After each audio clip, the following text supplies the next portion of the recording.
जय श्री कृष्ण मित्रों, स्वागत है आपका श्री कृष्ण भक्ति चैनल में। आज हम आपके लिए लाए हैं पुरुषोत्तम मास महात्म का 13वां अध्याय। ऋषि बोले, हे वक्ताओं, मैं श्रेष्ठ महाभाग सूत जी दृढ़धनवा राजा को पुरुषोत्तम के सेवन से राज्य, पुत्र पौत्रादि व पतिव्रता स्त्री कैसे मिली तथा योगियों को भी दुर्लभ लोक की कैसे प्राप्ति हुई, सोहे तात आपके मुख कमल से बार बार कथा के सार को सुनकर हम लोगों की तृप्ति नहीं होती।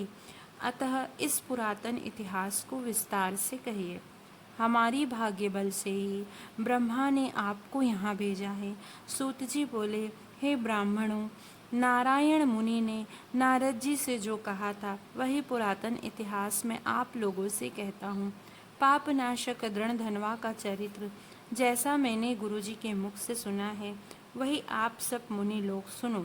श्री नारायण बोले, हे ब्राह्मण, आकाश गंगा के तरह पवित्र करने वाली सुंदर पुरानी दृढ़धनवा राजा की कथा को मैं कहता हूँ, तुम ध्यान पूर्वक सुनो। है देश का रक्षक, बुद्धिमान, सत्यवादी, पराक्रमी चित्रकर्मा नाम का राजा था। उसका पुत्र महातेजस्वी, सर्वगुण संपन्न, सत्यवादी, धार्मिक, सदाचारी दृढ़धनवा नाम से विख्यात हुआ।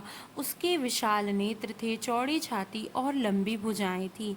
ऐसे गुण समूहों के साथ वह दृढ़धनवा राजा नित्य प्रति बढ़ने लगा।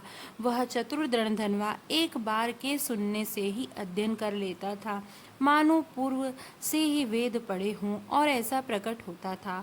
चारों वेदों को पढ़ने के बाद गुरु को दक्षिणा दे और उनका विधिवत सम्मान कर वह बुद्धिमान राजकुमार गुरु की आज्ञा से अपने पिता के नगर को गया। नगर निवासी उसे देखकर बड़े आनंदित हुए और उसके पिता चित्रधर्मा भी अपने पुत्र को देखकर परम प्रसन्न हुए, क्योंकि धर्म को जानने वाले युवराज प्रजा पालन में समर्थ हो गए थे। इस संसार में इससे बढ़कर और कौन सुख हो सकता था। राजा ने मन में सोचा, अब मैं दो भुजाधारी, मुरलीधर, प्रसन्न मुख, शांत, भक्तों को अभय देने वाले भगवान श्री कृष्ण की आराधना करूंगा। जैसे ध्रुव, अम्बरीश, ययाति, शयार्ती, शिरवी, रंतिदेव, शशबिंदु, भगीरथ, भीष्म, विदुर, दुष्यंत, भरत, पृथु, उत्तानपाद, प्रहलाद, विभीषण आदि ये सभी भोगों को छोड़कर भगवान पुरुषोत्तम की आराधना कर परम प्रद को प्राप्त हुए थे। इसलिए मैं भी स्त्री, घर, पुत्रादि के स्नेह रूप बंधन को तोड़कर वन में जाकर हरि का भजन करूंगा। मन में ऐसा विचार करके चित्रधर्मा अपने पुत्र दृढ़धनवा को राजपाट सौंपकर विरक्त हो पुलह ऋषि के आश्रम को चले गए, जहाँ सब कामनाओं का परित्याग कर निराहार रह निरंतर श्री कृष्ण भगवान का स्मरण करते हुए तप करने लगे। बहुत समय तक तप करके वे अंत में भगवान की परम धाम को चले गए। जब दृढ़धनवा ने अपने पिता की वैष्णव गति को सुना तो चित्त में उनके वियोग का दुख हुआ, परंतु परम धाम की प्राप्ति से उन्हें हर्ष भी हुआ। पश्चात विद्वानों के कथानुसार पिता का शास्त्र विधि अनुसार सब कर्म कर दिया। नीति शास्त्र में निपुण पुण्यात्मा राजा दृढ़धनवा सब कर्म किया। नीति शास्त्र में निपुण पुण्यात्मा राजा दृढ़धनवा पुष्करावर्तक नामक नगर में राज्य करने लगा। विदर्भ देश के राजा की अद्वितीय सुंदरी कन्या दृढ़धनवा के गुण सुंदरी नाम की सुशील स्त्री थी, जिससे सुंदर और एवं चतुर 4 पुत्र और सुलक्षणा चारुमती नाम की एक पुत्री उत्पन्न हुई। ये सभी पुत्र शूरवीर थे, जिनके नाम चित्रवाक, चित्रवाह, मणिमान और चित्रकुंडल थे, जो अपने अलग अलग नामों से प्रसिद्ध हुए। दृढ़धनवा राजा भी अपने गुणों से प्रसिद्ध हुए।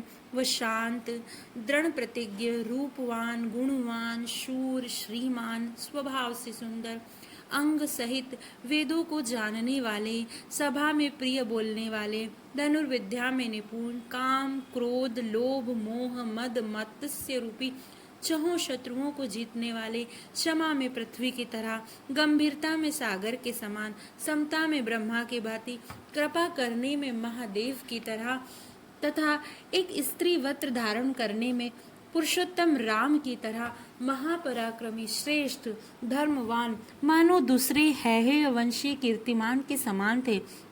श्री नारायण बोले, एक दिन उस राजा को सोते समय रात्रि में चिंता हुई कि अहो, यह महान वैभव किस पुण्य के कारण हुआ। न मैंने कोई तप किया, न दान किया, न कभी यज्ञ किया। इस प्रकार अपने सौभाग्य का कारण पूछने लगा। ऐसा सोचते विचारते सारी रात बीत गई। प्रातः ब्रह्म मुहूर्त में उठकर यथाविधि स्नान करके सूर्य को अर्घ आदि दे तथा देवालय में देव पूजन करके ब्राह्मणों को दान देकर नमस्कार कर घोड़े पर चढ़कर तत्काल शिकार खेलने वन को चला गया। वहां बहुत से मृग, सूअर, सिंह, गाय आदि का शिकार किया। वन में आया राजा दृढ़धनवा के बाण से घायल होकर एक मृग एक वन से भागता हुआ दूसरे वन को चला गया। तब राजा भी बाण ताने हुए उसके रक्त गिरे हुए मार्ग के पीछे पीछे चला गया, किंतु मृग के कहीं छिप जाने से राजा उस वन में भटकता रहा। तब प्यास से व्याकुल होकर उसने एक सुंदर सरोवर देखा। राजा ने वहां जाकर पानी पिया और उसके किनारे पर एक घनघोर छायादार वट वृक्ष की जटा से अपने घोड़े को बांधकर स्वयं भी वहीं बैठ गया। उसी समय वहां एक तोता अत्यंत शोभायमान मनुष्यों की सी बोली बोलता हुआ आया और राजा दंडदेवा को अकेला बैठा हुआ देखकर समझ गया कि निम्न श्लोक को बार बार पढ़ने लगा।